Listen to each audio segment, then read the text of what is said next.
corps médical le dit que c'est bien, faisons-le. Le gouvernement et le corps médical et l'instance médicale, c'est pas exactement la même chose à mes yeux. Emmanuel Macron était en déplacement hier, troisième étape de son Tour de France, dans les Hauts-de-France. Là aussi, beaucoup de communication. Hasard, comme on dit, heureux hasard. Oui, non, mais comme vous dites, c'est-à-dire que c'est le même coup de... On annonce la bonne nouvelle de plus de masques à un premier tour des élections. Pareil. C'est-à-dire que le président de la République fait une tournée. Après tout, c'est plutôt normal de faire une tournée.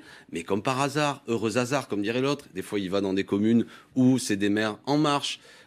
Et où il est bien accueilli. Alors parfois, même la mise en scène du bien accueilli, ça se passe pas bien, mais on a vu qu'il y a parfois, malgré tout, c'est assez léché comme scénario, et j'aurais pas l'indécence de rappeler, y compris combien ça coûte de force de police pour tenir à distance les gens. Là, cette fois-ci, si j'ai bien compris, il va parfois dans les communes exprès dans les Hauts-de-France, où le maire, cette fois-ci, Rassemblement National, pour envoyer un message que, en gros, il parle aux électeurs du Rassemblement National. Bref, il est en campagne. Bon, sur fond public, mais ça, c'est la vie de la Ve République. Le président de la République, lui, il est hors norme.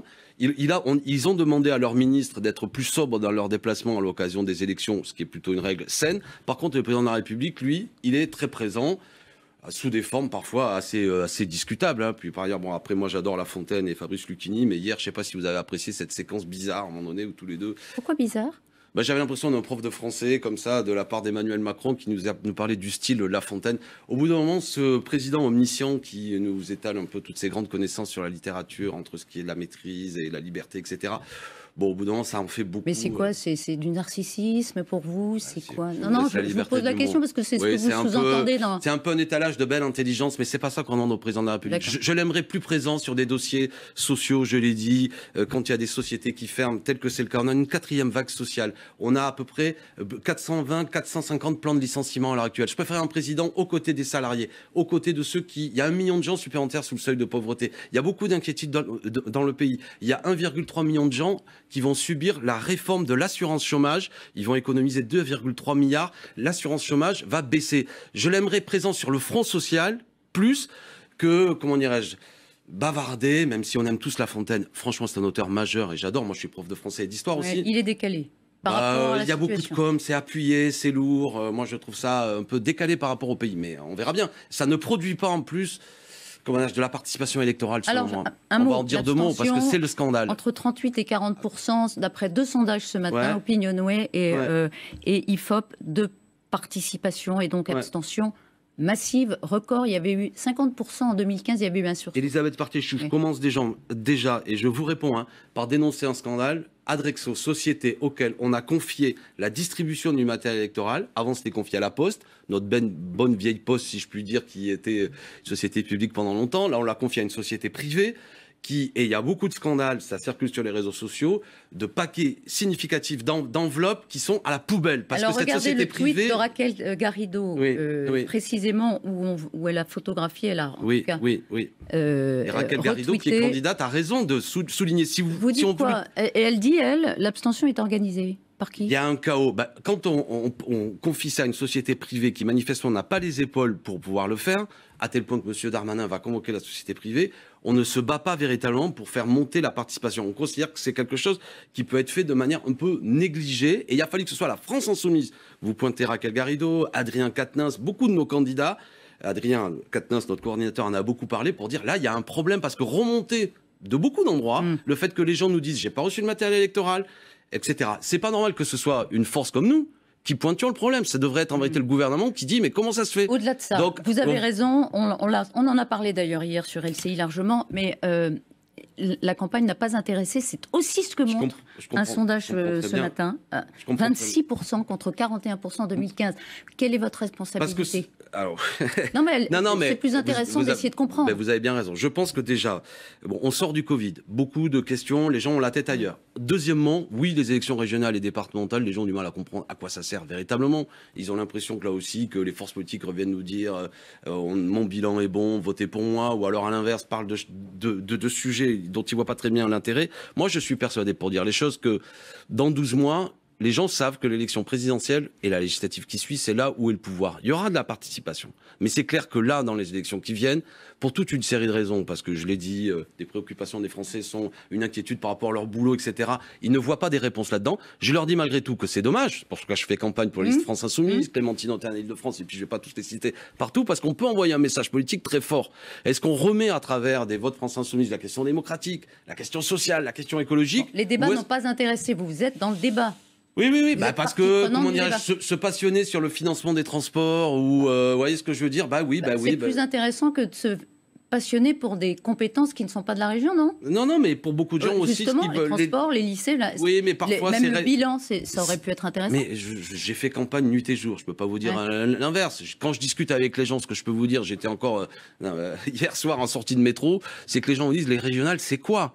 Et nous, on explique 2 votes le 20 juin, régional et départemental. On vote 2 fois. Pourquoi? Qu'est-ce qui se passe au niveau départemental? Vous savez, souvent les présidents, c'est souvent des hommes, sont pétris de leur propre autosatisfaction, de leurs bonnes choses. Les gens ne savent pas. Les gens ne savent pas qui a financé quoi. Et ils ont l'impression que le pouvoir, il est au niveau de l'Assemblée nationale. La campagne n'a pas éclairé suffisamment les Français. Oui, mais parce que le gouvernement aussi n'a pas aidé à tout ça. Allons-y. Encore plusieurs questions. Je vous demande d'être bref. Pardon. Elle n'est pas facile, mais le Conseil représentatif des institutions juives de France, le CRIF, appelle à voter massivement et à faire barrage aux partis extrémistes que sont, selon eux, le RN et LFI. Précisément, les institutions juives appellent à ne pas voter, ne pas apporter de voix à la France insoumise, dont les complaisances coupables affaiblissent également la République. Ouais, c'est triste, ils se trompent complètement, c'est affligeant. Je pense qu'ils ne sont pas dans leur rôle, premièrement.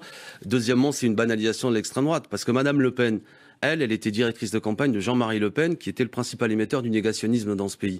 Je dis à monsieur Khalifa du CRIF, que j'ai déjà eu au téléphone et qui n'est pas un homme très agréable par ailleurs, qui m'avait parlé de ma clientèle électorale de Seine-Saint-Denis, et vous voyez très bien ce dont je parle, je l'avais trouvé très peu agréable, ce monsieur. Quand nous étions allés manifester pour Mireille Knoll et qui laisse faire des groupes d'extrême droite sous ses yeux, qui tiennent des propos homophobes et racistes, ça lui pose pas de problème. Mais nous, je lui dis, citez-moi un cas précis où nous aurions été sur la question de l'antisémitisme, comment dirais-je, sur leur formulation hésitante. Aucun cas. Donc s'il met les deux, il considère que Madame Le Pen ou nous, vous voyez, cette comparaison ne rend pas service à la lutte contre l'antisémitisme. On n'a pas le temps d'entrer dans oui, tout donc ce je regrette ça. Je suis républicain. C'est pas la première crise entre France Insoumise et le CRIF. On se rappelle de Jean-Luc Mélenchon qui, en décembre 2017, dénonçait le communautarisme du CRIF particulièrement agressif. C'est parfois le cas, oui. C'est parfois. Je dis, c'est souvent des positions du CRIF sont alignées sur la diplomatie. En l'occurrence, quand il y a un conflit en Israël, le CRIF, sitôt que des gens manifestent pour avoir la paix en Israël, contre la politique agressive de M. Netanyahou, qui d'ailleurs a été débarqué dernièrement, aussitôt, le CRIF ne joue plus son rôle d'une instance républicaine et française. Moi, je regrette le CRIF de Théo Klein, de personnalité républicaine, de grande conscience républicaine, que ces gens aujourd'hui, de droite dure, et assez peu utiles au débat républicain pour y voir clair, à tel point qu'ils banalisent Madame Le Pen. 2 questions. Une sur laquelle on reviendra largement. Le retour à la normale, c'est aussi le retour de la conflictualité sociale. La SNCF annonce une grève le 1er juillet, au moment où l'économie doit repartir, au moment où les Français veulent partir en vacances. Une grève à la SNCF le 1er juillet. Ça vous semble souhaitable? La question sociale est là, 420 plans sociaux, les salariés qui sont remis en cause, qui se voient précarisés. L'exemple d'Adrexo est intéressant. Il y avait la Poste, donc on fait une boîte privée, ça marche moins bien. À la SNCF, progressivement, on s'en prend à ce service public, ça va être moins bien pour les usagers. D'accord? Les gens ont le droit, ceux qui connaissent la question, ont le droit de se mobiliser. Vous souhaitez que la question sociale et que même il y ait des tensions sociales avant les... Mais des tensions sociales, il y en a toujours, madame. La question, c'est est-ce que aujourd'hui, ceux qui subissent la crise doivent se taire? Est-ce qu'il faut accepter qu'on n'a jamais reversé autant d'argent aux sociétés? Prenez la parole. Il faut prendre la parole. En République, il faut des républicains. Des républicains, c'est des gens actifs, pas des gens qui restent à la maison et qui disent « Vive Macron » comme à Roland-Garros, mais des gens qui disent « Voyez, il y a des gens qui se sont enrichis durant la crise. Nous, les salariés qui faisons vivre l'économie, on veut aussi qu'il y ait une juste répartition des richesses. » Je leur dis bravo, une fois de plus. Vous savez, comme disait Hugo, ceux qui vivent sont ceux qui luttent. Toute dernière question, à propos de lutte. Assa Traoré a annoncé avoir conclu un partenariat avec la marque de chaussures de luxe Louboutin. Cette alliance entre une militante antiraciste et une entreprise de luxe, est-ce que c'est de bonne aloi? J'ai pas de commentaire. Si ça fait avancer la cause de l'antiracisme. Le luxe, les entreprises de luxe sont présentées comme la quintessence du libéralisme, lui-même vecteur d'inégalité sociale. J'ai pas regardé le détail. Est-ce que cette alliance vous paraît opportune et du côté du luxe, si ça fait avancer, je n'ai pas regardé le détail, si ça fait avancer la cause de la lutte contre le racisme, contre les discriminations, c'est une bonne chose. Dans le cas présent, je ne sais pas.